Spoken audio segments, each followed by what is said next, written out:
We all know things that we want to be better at. But in today's episode, we're going to explore the other side of this coin, the things that we're not good at. My name is Jonathan Cottrell. You're listening to Developer T, and my goal on the show is to help driven developers like you find clarity, perspective, and purpose in their careers. And the reality is that most of what we will encounter in our lives, the skills, the various job titles, the vast majority, we will not ever be good at it. And even within our own job titles, there are skills that we might even have to come to terms with that are part of our jobs that we're just not very good at. So I want to walk you through an exercise today. During this episode, I encourage you to get out a piece of paper or your journal or whatever it is that you can write on, or you can take notes, on your phone or something. But this is an exercise that I recommend you go through maybe on a quarterly basis or even a yearly basis is probably enough. And the exercise is very simple. But first, for a second, I want to talk about the blinders that we choose to put on and hazard a guess as to why we put these blinders on. And the blinders that I'm talking about are the blinders of awareness of our limitations.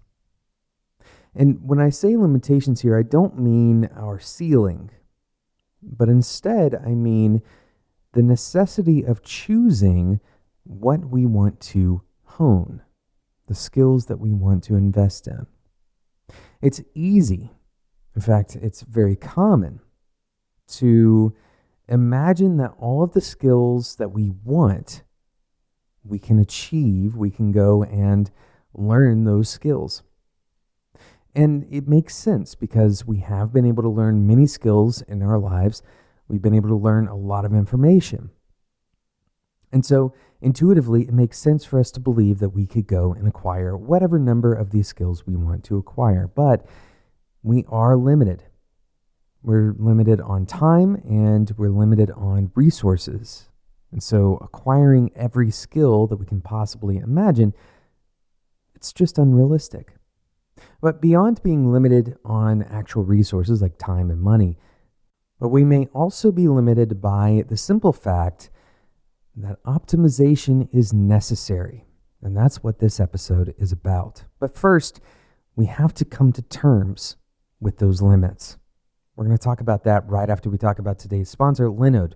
Whether you're working on a personal project or managing enterprise infrastructure, you deserve simple, affordable, and accessible cloud computing solutions that allow you to take your project to the next level.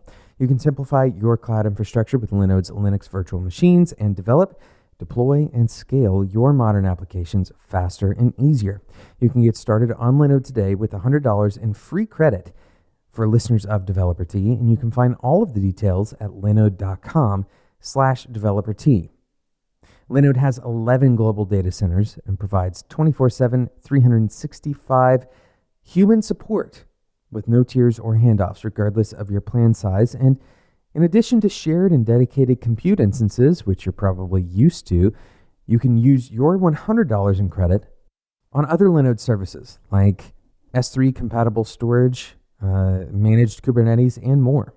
You can host your website, build your app, store, or backup media. It's really up to you, and it's all free with $100 of Linode credit. Head over to linode.com/developer T and make sure you click on the Create Free Account button to get started with Linode today. Thanks again to Linode for sponsoring today's episode of Developer T. So we have to come to terms with the fact that not only are we not going to be great at everything, but we're probably only going to be great at a very few things. Most of the people that we think of when we think about people who are truly talented, truly exceptional in what they do, are only exceptional at one or maybe two things. And so we have to accept this reality that we're not going to gather every skill that we can possibly think of. Now, here's what's important about this. Accepting this means labeling it, coming out and understanding verbally or writing down the things that you're simply not good at and that you never are going to become good at.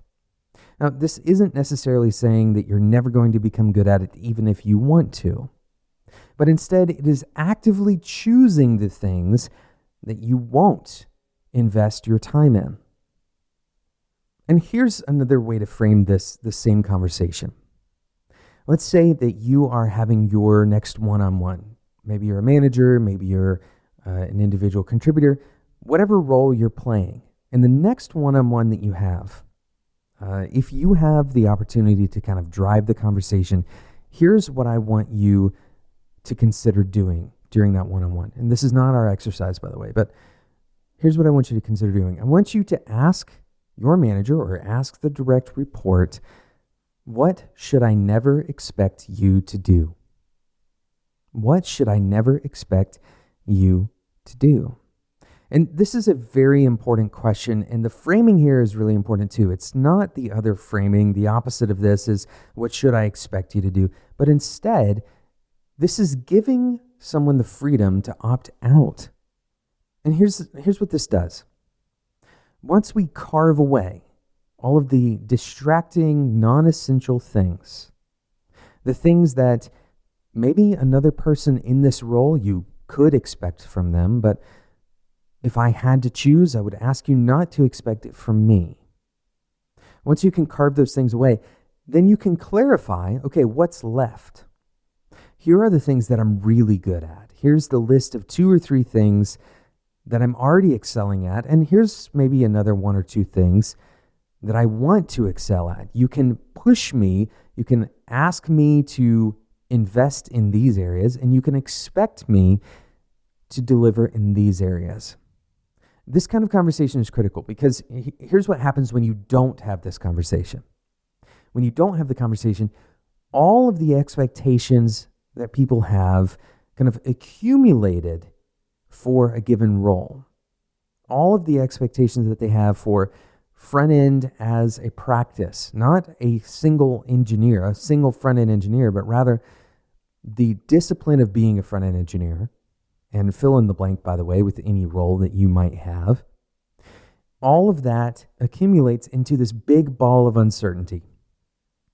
We don't know what is expected of us in that role. And so we fill in the blank with as many things as could possibly be expected. Not necessarily practically, but what could someone want me to do in this role? Everybody wants me to be good at CSS and to keep up with all of the new JavaScript frameworks and to understand how this front end works with the back end and to know the full history of vanilla JavaScript and to know the HTML spec backwards and forwards and to keep up to date with all of the new stuff and all the new browsers and all the new APIs and to understand GraphQL. And obviously, this big ball of uncertainty starts to get heavy. And so instead, if you can say, hey, look, I can't carry that.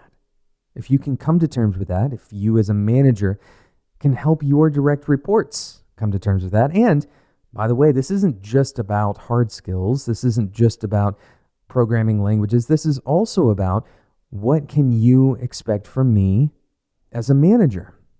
Maybe I'm not good at everything that you imagine a manager should be good at. Maybe I don't provide as much technical guidance, but I do provide a lot of career guidance or a lot of kind of negotiating type guidance, the relational side. There's a lot that can be understood about somebody by asking these questions. What can I not expect you to do? So here's the exercise and what I asked you to get your paper out for. I want you to write down 3 things that someone else might expect you to do, but that you don't really want to be good at those things. You don't really want to invest the time to become good at that. Write down those 3 things, and then I want you to write down one more thing that you're not good at today that you do want to become good at. Now, here's what I want you to do. I want you to look at this piece of paper when you've written down these 4 things.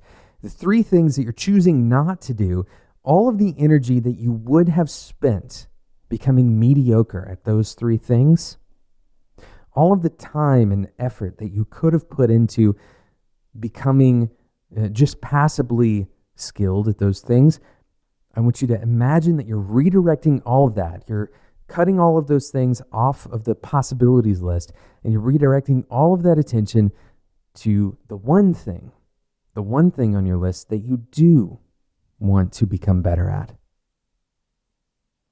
But finally, I want you to imagine just how long the I will never become good at this list actually is.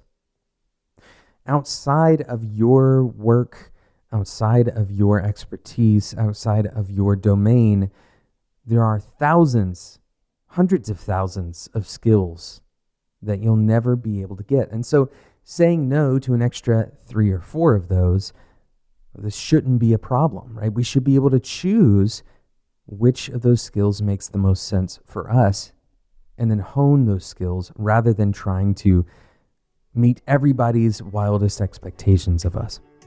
Thank you so much for listening to today's episode of Developer Tea. Thank you again to today's sponsor, Linode. Head over to linode.com/developertea to get started today with $100 worth of free credit in Linode services. This episode and every other episode of Developer Tea can be found on spec.fm, as well as every podcast provider, whatever podcast provider you are using right now. You'll find Developer Tea there as well. Today's episode was produced by Sarah Jackson. My name is Jonathan Cottrell, and until next time, enjoy your tea.